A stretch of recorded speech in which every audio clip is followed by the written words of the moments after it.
warahmatullahi wabarakatuh. Perkenalkan, nama saya Selvi dari kelas pendidikan biologi B. Akan membahas mengenai darah pada hewan vertebrata. Nah, apa itu darah? Darah merupakan cairan tubuh yang terdapat pada manusia dan hewan lain yang mengirimkan zat-zat yang diperlukan seperti nutrisi dan oksigen ke sel dan mengangkut produk-produk limbah metabolisme dari sel-sel yang sama. Nah, sebagian besar vertebrata itu memiliki darah berwarna merah.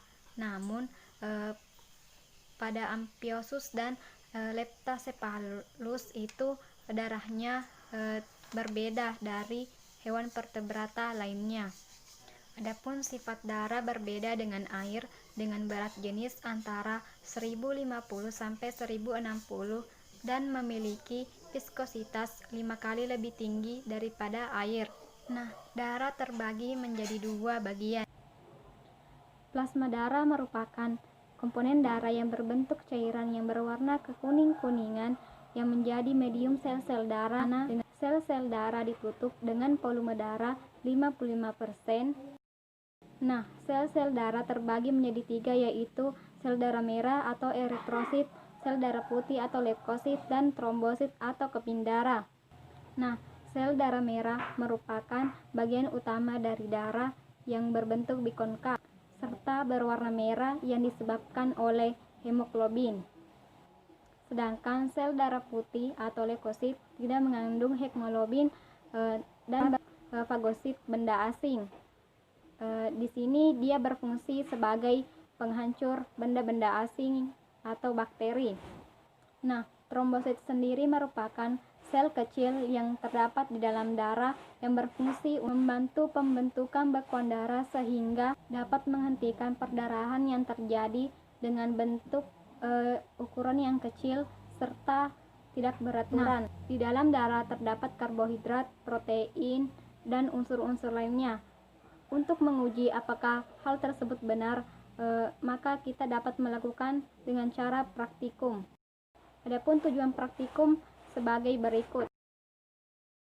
Perhatikan alat dan bahan di atas untuk pengujian pembuatan filtrat plasma oksalat. Adapun langkah-langkah kerja itu mencampurkan 1 gram Na-oksalat ke dalam 20 cc NaCl 0,9%, lalu menambahkan 500 darah kambing atau sapi. Kemudian aduk dan goyangkan. Setelah tercampur, ambillah 25 cc, kemudian lakukan pemusingan selama 1 jam. Ambillah 10 cc plasma oksalat, kemudian masukkan ke dalam gelas kimia, lalu tambahkan 5 cc aquades. Kemudian panaskan sampai mendidih. Tambahkanlah 1 asam asetat. Kemudian setelah 1 menit dan kemudian ambil filtratnya. Nah, perhatikan alat dan bahan untuk pengujian protein di atas. Adapun prosedur kerja untuk pengujian protein yaitu masukkan 10 cc filtrat plasma oksalat ke dalam tabung reaksi.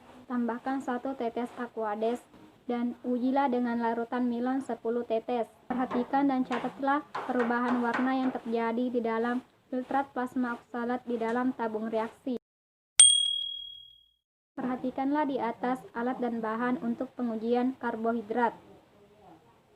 Nah, adapun prosedur kerja dari pengujian karbohidrat yang pertama yaitu memasukkan 10 cc filtrat plasma oksalat ke dalam tabung reaksi. Kemudian, tambahkanlah 10 tetes larutan benedik dengan menggunakan penjepit kayu. Kemudian panaskanlah.